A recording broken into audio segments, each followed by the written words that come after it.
રઘુર્વેદ 7:66-9 સંસારના બધા જ પદાર્થમાંથી સારા અને ખરાબનું નક્કી કરીને જે સારું હોય તેને જ ઉપયોગ કરો, જે દુઃખવાળું છે તેને છોડી દો.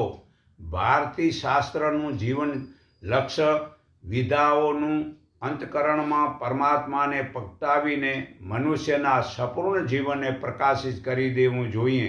ભારતીય સંસ્કાર જીવનમાં જરૂરી છે.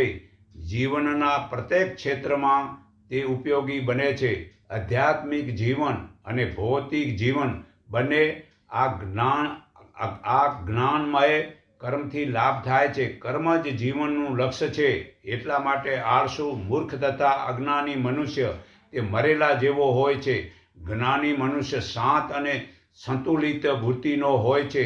તે કદીએ ક્રોધ કરતો નથી, તે કદીએ ડરતો નથી, તે પોતાનું કામ કરતો રહે છે.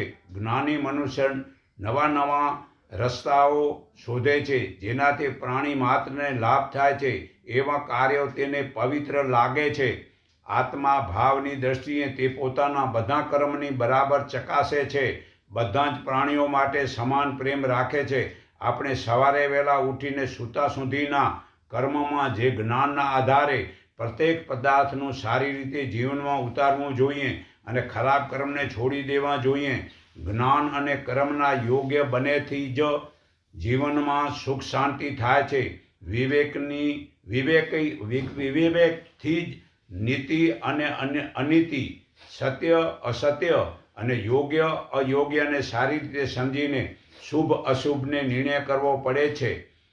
ત્યાર પછી એ નિર્ણય પ્રમાણે આચરણ કરવું પડે છે. એમાં જ જીવનની સફળતા છે. જેણે જીવ માત્ર પ્રત્યે નિષ્ઠા રાખી આત્માચિંતન કરીને પોતાના બળથી મનને જીત્યું છે તે જ આત્મા પોતાનો બંધુ છે.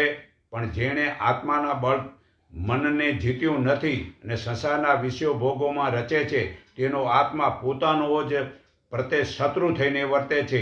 ઠંડી, ગરમી, સુખ, દુઃખ તથા માન અપમાન મન તથા ઇન્દ્રિયોને જીતે છે. તે જ મનુષ્ય અસત્ય, શાંત અને તે પરમાત્માનો અનુભવ કરે છે. જે શાસ્ત્ર જ્ઞાનથી સર્વ ઈચ્છાઓ છોડી આત્માવાળો જ જીતેન્દ્રિય અને માટી તથા સોનાને એક સમાન ગણે છે તે યોગી યોગ સિદ્ધિ કહેવાય છે. આ ગીતા અધ્યાય 6 શ્લોક 6-8 પુરાવો છે. તો સારું કરે તેને જ જ્ઞાન પરમાત્મા પ્રગટ કરે છે.